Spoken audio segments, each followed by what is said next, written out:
Hello, welcome back to my channel. This video is in continuation with last video, and at the end of this module I'll share the notes in my Telegram channel, so join through the link given in the description box.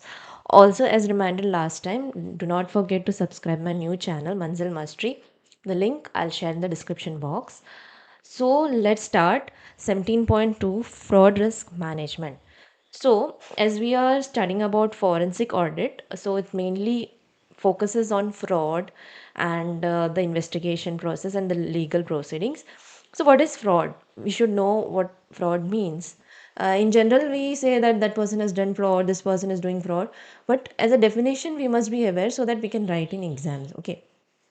So fraud is a deliberate activity. It's a deliberate act. Some person has thought and has intended that I will commit this fraud. Then that's a deliberate activity, and that person is doing for his own benefit or his own family's benefit or his business benefit, and he uses the deceptive and false suggestion ways and to suppress the height the to suppress the truth.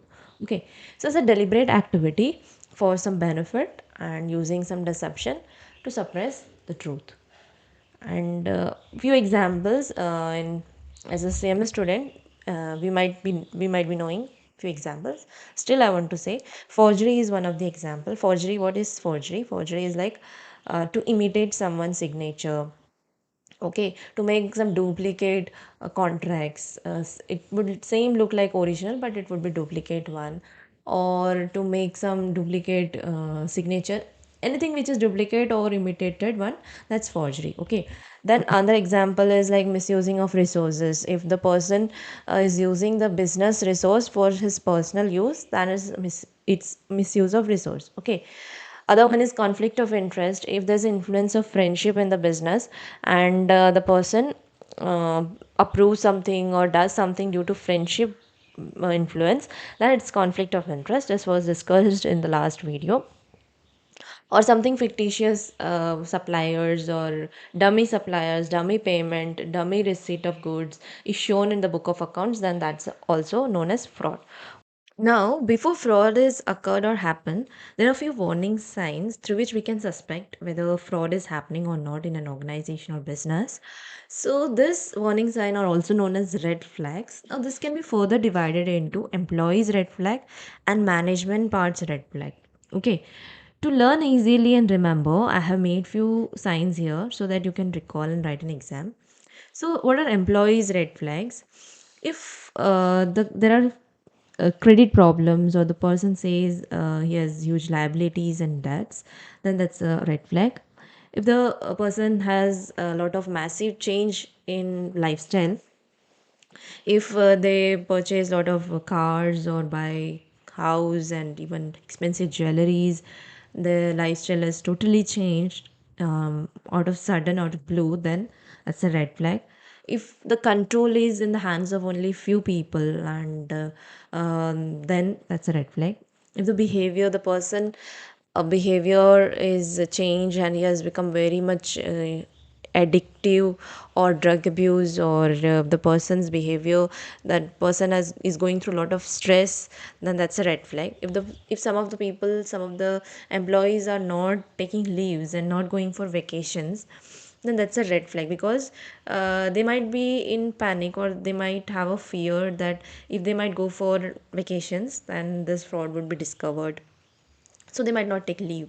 So this is a red flag. Okay, now what are the red flags of management red flags? I have divided into three parts, that is control, and second is something here is more, and the third point, something here is less. Okay, so what is control? Control, like internal control, when there's weakness, if only few people are controlling and it's only in hands of few people, then that's a red flag. If it is decentralized means it's divided into and further divisions, and where there is no monitoring going on or there is no supervision, then that's also a weak point. Okay, now the red flag is if the accounts are more created, transactions are taking place on large scale, and auditors are changed repeatedly. If the employees are turnover means the employees are fired so that this fraud is not discovered, then this is also red flag. Now, if information given by the organization or the management is less, if the assets are sold at very less value, then that's a red flag. The documents and policies are not followed, process are not made and not followed, then these all are red flags on the management part. Okay. So now in the second part of 17.2, we'll see corporate scandals which happened in India. So after the independence, the first scandal which happened was in the year 1950. That is the LIC Mundra scam. Then eventually many different scams happened like Harshad Mehta Sar, Ketan Barik and Satyam. These are all like the famous scandals which took place. So after 1950 LIC Mundra scam, this was all under the investigation of Indian Penal Code and Lord Macaulay's IPC 1860. Okay. And in 1956, the Companies Act came, but there was no definition of fraud mentioned in that. Now, as per the Irani report of 2008, Companies Bill was passed, but in that also there was no provision of definition of fraud. And as per the Parliamentary Standing Committee, Act 2013, Companies Act 2013 was after 1956 Companies Act. Okay, so as per the Standing Committee, two legislative change was imposed. Okay, so what was the two legislative change?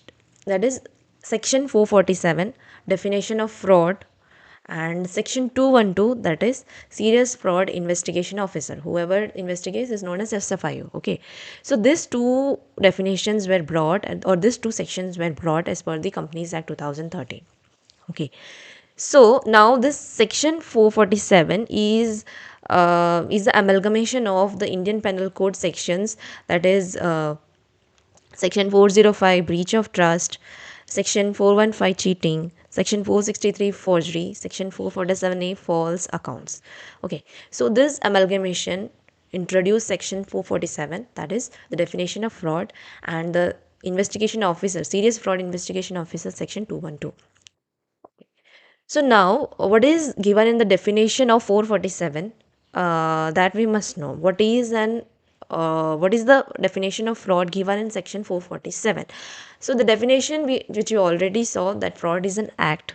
Okay, what is that act? Act is like, it could be omission, means simply deletion of something or something that is hidden, like concealment or the abuse of power. Okay, now the here intention is to deceive or to or some benefit. Okay, and this causes injury to certain people, that is company shareholders or creditors. Okay, and the injury is in the format of three four things, that is injury to mind, body or reputation, or injury could be financial, that is money. Okay, this is done for some wrongful gain or it could be a loss even, but that is known as fraud. Okay, so in the definition of fraud, you have to remember this four things. Act, act could be like omission, fully deletion of certain things, or hiding something. Certain things are hidden here, concealment or abuse of power. The intention is to deceive or to gain some benefit. Okay, and people here are injured.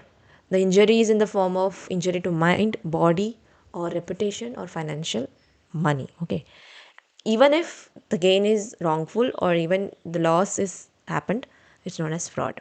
Penalty. The amount must be at least rupees 10 lakhs. Now, suppose my business is at small scale level, then the fraud amount must be 1% of the turnover. I'm having a business with the turnover of rupees 10 lakhs, then the 1% is 10,000. So my fraud amount must be 10,000. Okay. So, and whichever is lower, 10 lakhs or 10,000. So, I'll have to pay the penalty. The penalty is in two forms, that is imprisonment and another is fine. So, minimum imprisonment is 6 months. But if the case is of public interest, then the minimum imprisonment is 3 years. Maximum it would go for till 10 years. Okay. Now, the fine amount is 100% amount involved. Here it would be 10 lakhs, or here it would be 1% of turnover, that would be 10,000 suppose. Okay, so the amount involved 10,000, he has to pay 10,000 or three times, maximum would be three times of that amount. Okay, now 6 months to 10 years, in between it could be any year, or any amount, 100 to 300%, it could be even 200 or 250, any amount. Okay, so how it is defined, it is defined in section 446A, how to judge what would be the amount, what would the amount of penalty. It would depend on five things: size of the business, nature of the fraud, injury happened, default, what is the default, and whether there's a reputation of fraud or not. Okay. Now, as per section 143.12, the auditor, if he finds that there is fraud, or even if he suspects, okay, even if he suspects, he has to report to central government. The auditor has to report to central government. And if that person, the auditor, is not doing this, then as per section 145.5, he is to be removed from the position of auditor. Okay.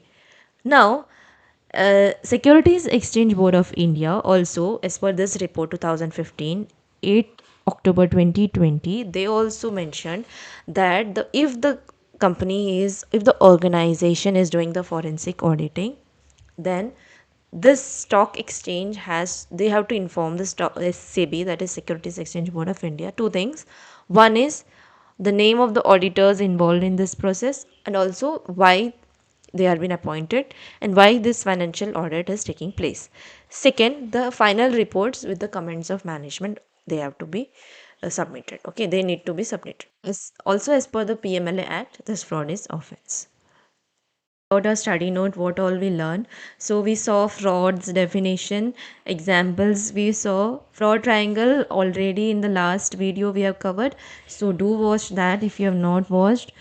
And red flags, employees red flags, management red flags, and corporate scandals, what how this fraud definition came in the Companies Act. Also definition of fraud, also the penalty here, it is mentioned here.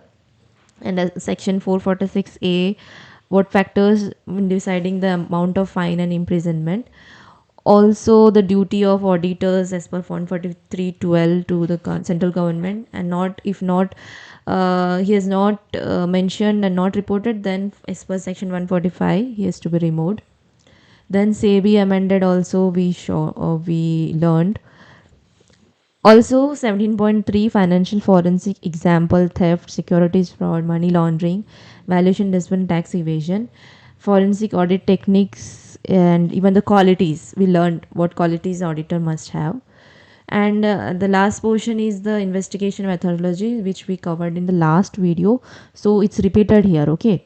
So we have covered 17.3. The next video we will cover 17.4 and 17.5. Later I'll be sharing the notes in the Telegram channel. So do join and do subscribe my channel.